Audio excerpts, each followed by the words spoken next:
This is so far from a soulless supermarket. Mounds of beautiful whole fish, fragrant salad herbs and veggies. Welcome to the fresh, colourful world of Vietnamese food, where each dish leaves you feeling absolutely marvellous.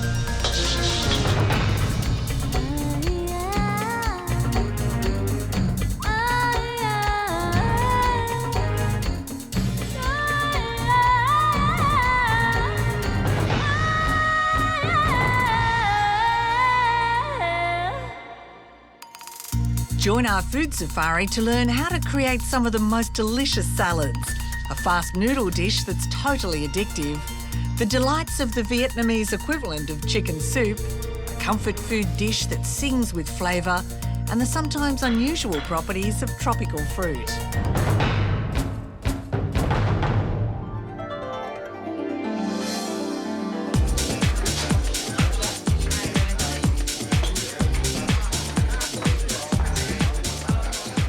Vietnamese food is quite simple, very, very easy to put together.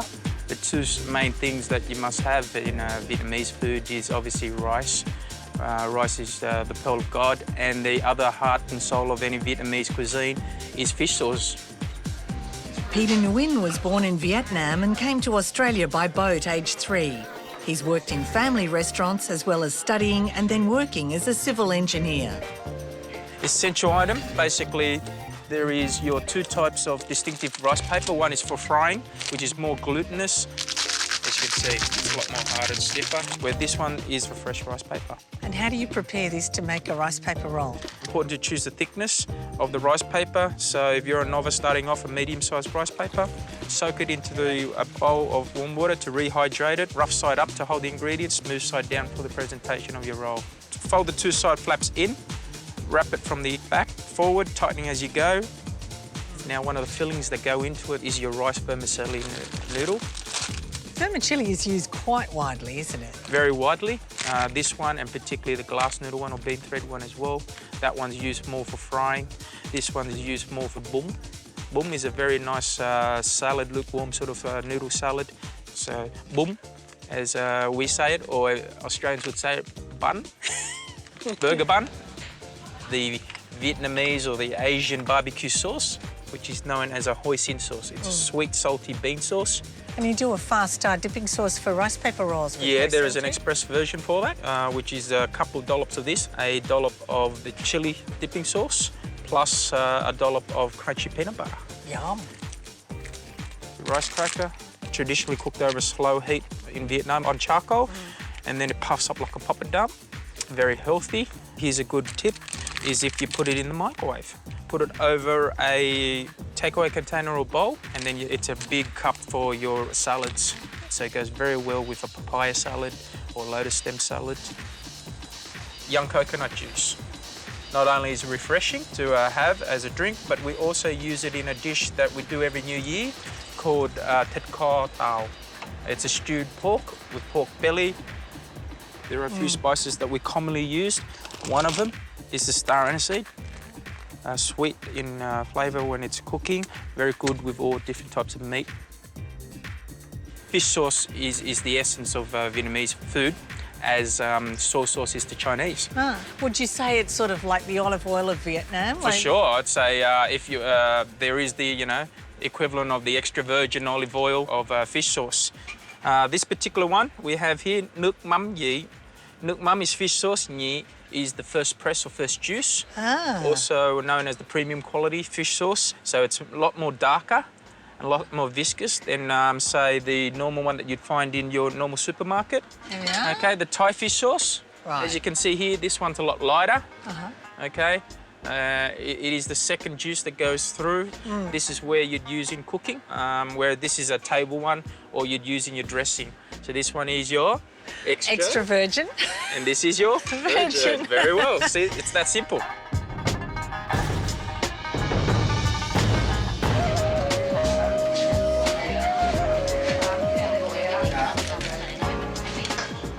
So, Han, tell me what nhok cham is.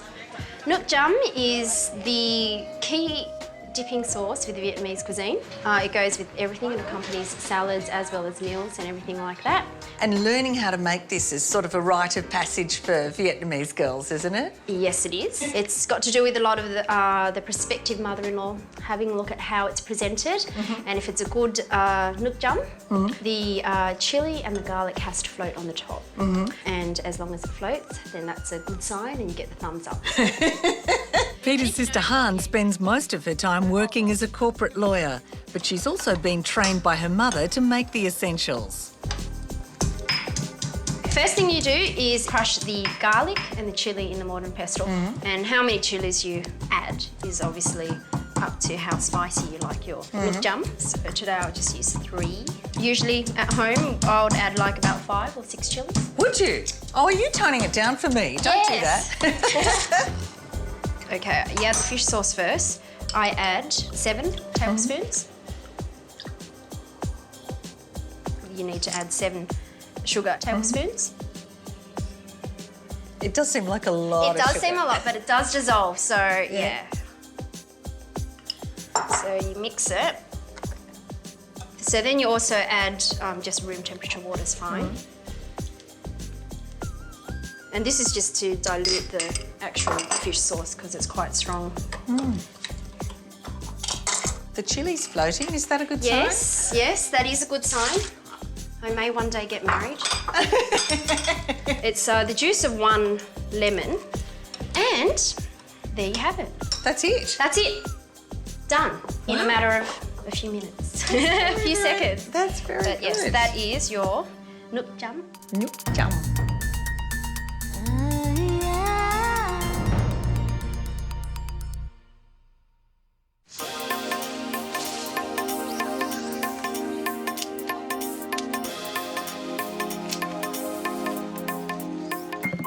More than almost any other cuisine on earth, Vietnamese food centres on herbs. No dish uses just one, most use 3 or 4, and they're used as much for their medicinal value as for their taste. Okay, so we're definitely, do you know the Vietnamese food have the trio of herbs that we always use to accompany each other? First one you have is definitely the holy basil or rau quế. Medicinal-wise, it's very good for sore toothache. The other one is the jigsaw coriander. We call it rau ngò gai. It's got a jagged edge and it has a burst of flavour like coriander. Last third of it, which is the fresh cumin leaf, rau ngò om. These 3, you always find it in pho. This is perella or rau tito. Tito refers to the colour. As you can see, it's actually purple on one side and green on the other. Very widely used, cross between the spearmint and the lemongrass sort of herb, the normal mint. Now, all these minty stuff are very good for the digestive system. So this is your Vietnamese mint or rau rum. Rau rum is ubiquitous, means to be grown everywhere. Flavour is peppery, very strong, pungent. Is good for cholesterol, good for lowering the, any dishes that are rich in protein or oil. So it also decreases your libido to an extent. So what's the opposite effect? This is the negative. Then you have the positive. Chinese celery, cross between a coriander and a celery. That must be popular. Very popular when you say it's the Vietnamese Viagra, yes.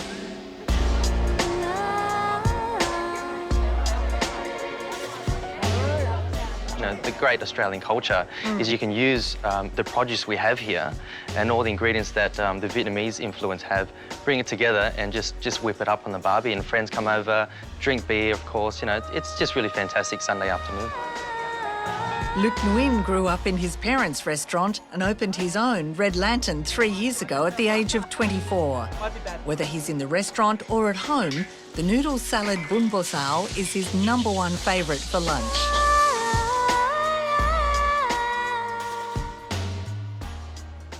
Bun meaning the vermicelli noodles, ba, which is beef, and sao means wok fry or stir fry. We'll finally slice some beef first and marinate that with some fish sauce, lemongrass, some garlic as well. Now, I'll just marinate it through, and I'll just let that sit for 10 or 20 minutes.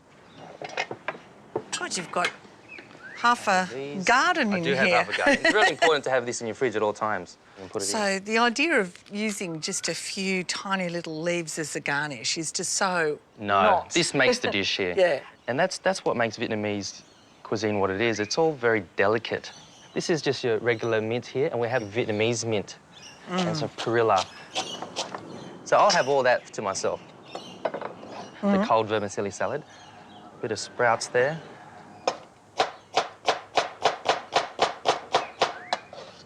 Nice texture with the bean sprouts and the cucumber. Just the mint and herbs around there. And I'm ready to cook the beef. Okay. The wok needs to be really, really flaming hot. It needs to be fast. It needs to be furious. And just sear the meat and have it nice and tender. Just gonna throw in some lemongrass, a few onions. Oh, smells good. So throw- about this stage, the neighbours start putting their heads over the fence. Yeah, Donnie might be over here soon. Now I'll just finish this off with a bit more fish sauce. Just another teaspoon or so. I'm just going to finish this off here. Ooh. Yum. I'll put some more herbs in, yep.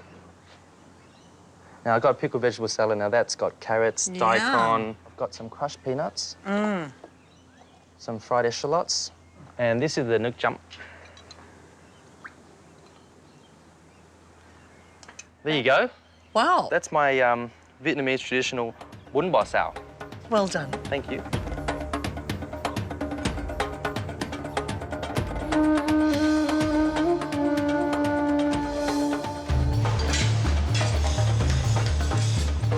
Across Vietnam and now mercifully in Australia is a beautiful fragrant soup that's eaten at breakfast, lunch and throughout the day. It's called pho, and to say it's loved by Vietnamese people is an understatement. The aroma comes to you first. You know, you sort of you taste it with your eyes and your nose first before you actually taste it with your tongue or your mouth. You know, like that's how it is. Restaurateur and chef Angie Hong says the secret is in the stock, which has to cook for hours. And Angie has a few unusual ingredients to help her pho stand out. This stock has marrow bone in it, oxtail, a piece of brisket, and I have a boiler chicken in it. You've got a whole butcher shop in there, I Angie. know. What else goes into your pho? All these dry ingredients like cinnamon bark, star anise, cardamom pod, and then this is my secret. This is my sandworm from Vietnam. Give you the sweetest flavor whatsoever. Wow. Yeah, yes. Dried sandworm. Dry sandworm, not alive. The rice noodle, I normally blanch them in boiling water first. So put some beef on it first, and then you get, this is a mixture of coriander and green onion, or you call it shallot. And this is the white onion. And what I do in my pho is I'm going to cut this one like really fine. I will let all the hot soup. So the soup cooks the beef? Yeah, you're right, you got it. First of all, I'm going to do, okay, I'm going to take the broth first. So I'm going to, that's what I'm going to do. Okay, so some lemon. Lemon. Well, you taste each time. Well, there's quite a science to it, isn't Yep, there? yep. Okay. Yep. So, let's go on for the basil. So this is the purple stem basil. I like to eat the cooked bean sprout into my pho instead of the raw one because I want to keep the broth hot. And then I would add heap of chilies in it. I love You it. do like it hot. Now, Now. out of eating pho, you put it on your spoon. Ah.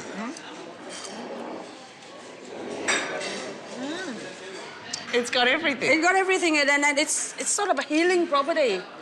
You feel like you've been to a you know, like, what is sauna room? Yeah, you come out very light. Wow. Yeah.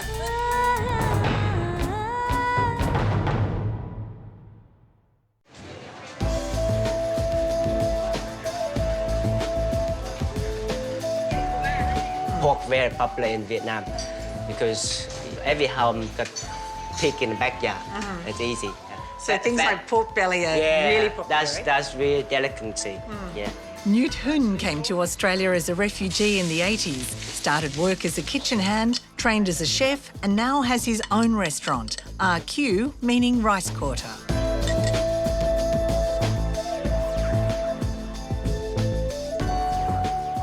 This is my mother's recipe. So mother used to make in Tet, and every time I have it, and just like to bring back the whole memory of childhood. So Tet's the new year and you'd have a special meat dish then? Special occasion, and we just get chance to get meat.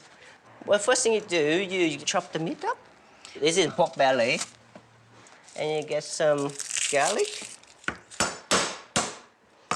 Little bit of everything, little bit garlic, a shallot here. They're very popular, aren't they? Yeah, they get this great. We used to grow heaps of them. So you just slice all this stuff. Chop everything together. Everyone loves this dish. It's just a simple dish, tasty. Just put it in. And now, the fish sauce. Just about three tablespoons of fish sauce. Yeah. This is very easy recipe.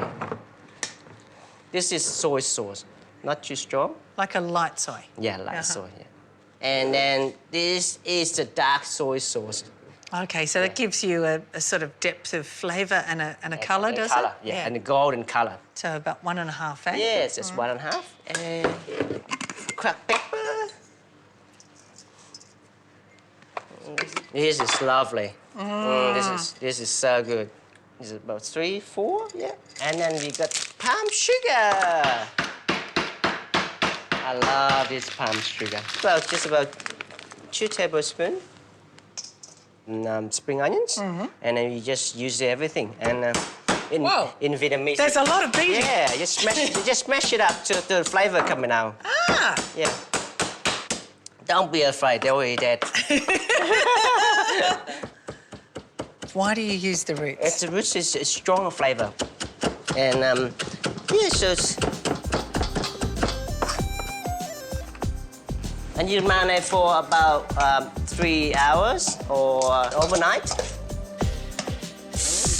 When the meat has absorbed all those flavours, Newt sautés a diced onion until it's golden. Then adds the pork. Next, a key ingredient to the dish, young coconut juice, minus the flesh. Why do you use young coconut juice? This is more lighter. A cup of hot water. When it starts boiling, and you just skim all the fat and all the stuff, start boiling up. The pork simmers for an hour, then Newt adds hard-boiled eggs and cooks for a further hour. Oh, wow. Oh, God. Yummy. It's just falling apart. Beautiful. Today I feel like Ted again. That's always New Year at your place. Yeah, so every time I eat this, I just feel like New Year. That's a beautiful recipe, Newt. Thank you. Come on. Cảm ơn nhiều.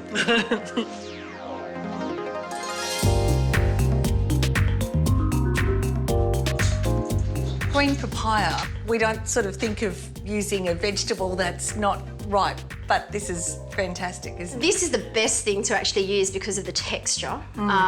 It's light but crunchy.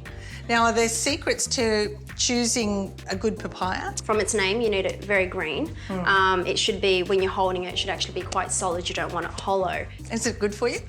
Yeah, it is actually. It's good for your digestion because of the enzymes that it has in it. When it actually ripens into a pawpaw, the enzymes are not there. And Gee, so it's a lot more than yummy. It's good for you too. Yes, yeah, surprisingly. It's actually good for you. So that does it for the green papaya. To add a bit of colour, we also mix a bit of carrot into it. So there you go. Traditionally, in a green papaya salad, people use the Vietnamese mint. Once again, very big on texture. So what we add is fried eschalots. And you can buy this made already, or you can actually make it at home. With the prawn, it's quite rich in its kind of content and texture, and to kind of add to that, we use the pork. So it kind of counters that, and we like to use pork belly. And then it's time for the dressing. Quarter of a cup of fish sauce. quarter of a cup of just white vinegar, quarter of a cup of just water, and then a quarter of a cup of soy sauce. And is that a lighter sort of soy sauce? Yeah, yeah, it's a light soy. Being the yin and the yang, you need sugar because obviously the fish sauce and even the light soy is quite strong and salty. So you mix it until the sugar dissolves. So you need to be quite liberal with how much you add it in. So you combine. I'm a chili person, so I add in some chilies. We're ready to serve it up. And what a bowl we have. This is what we call our rice crackers. So you can eat the serving platter. Yeah, I so, like that. exactly. So it's there's nothing that goes to waste. That's great. Which is really good. We have Vietnamese beef jerky. You just shred it Well, where do you buy beef jerky? in any Asian grocery store. And the last thing to add is your crushed cashew nuts or peanuts. And voila! There's your green papaya salad. That is fantastic. So you break it like that. Wow. And so you use it pretty much like a serving. Now you have to be honest. Oh, look at it. Looks How great. does it taste? Ah.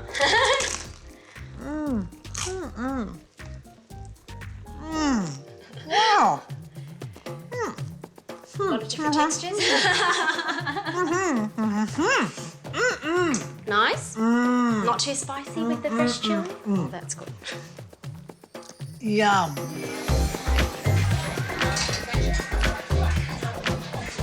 Some of the Vietnamese sweets to finish a meal can be a wild psychedelic mix of noodles or jelly made using agar-agar. There's tropical fruit, there's beans, add coconut milk, and there's an amazing mixture of flavours and textures. But most people prefer the simplicity of fruit. We love tropical fruits, you know, like... It smells amazing standing I know, here. they have very strong aroma. The mangosteen, oh, this is a good one. It's really white. It smells like being on holiday. I think this is the queen of all the fruit because you can eat so many of them without being full. I cut it length. Oh, what a colour. Yes, dragon fruit is, it tastes so nice, especially the red one. There's many ways of cutting them. You can have a wedge like this and watch out for your shirt, okay? There Oh, you yeah? go. Yes. I could wear this colour quite happily, Yeah, though. I know, that's such a beautiful colour. Yum, it's sort of rock melony texture, isn't it? You know, this is a whole jackfruit. You normally cut them round like this and then cut them into four. To get the jackfruit out, you know, to prepare them for eating. you Oh, just that's cut easy. them. You just cut them down. Yeah, just get the core out. Jackfruit is considered to be a hot food, you know, like it's heating you up, so you can't have too much of it. Because if you have too much of it the next day, you wake up, your eyes all sticky. Really? Yes, yes. Open a durian, you can smell it from far away. I've been offered to a lot of Australian people here, and they love it.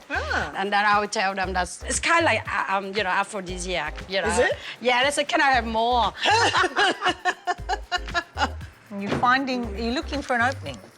Yes, there will be a line running from the stem right to the end that will, you know, like help you to open it. there we See are, it? look. Okay, there. Okay. So you just sort of see, like, Wow. you're trying to open the rest yourself. So, Okay. yes, just, All right. just keep on. Oh, my heaven. Look at it. Oh, there, keep going, keep going. There you go. Oh, my. Oh, wow, look at that. How many Yeah. segments are there? Enough for- Okay, now. Ooh. What? Amazing. You just eat it like this? No, you take, there's 2 segments in there. Okay. Okay. Oh, there we go. There you go. Wow. Okay, you just It eat is an like- intense smell. Some people talk about open drains. It's very custardy, though. It's amazing.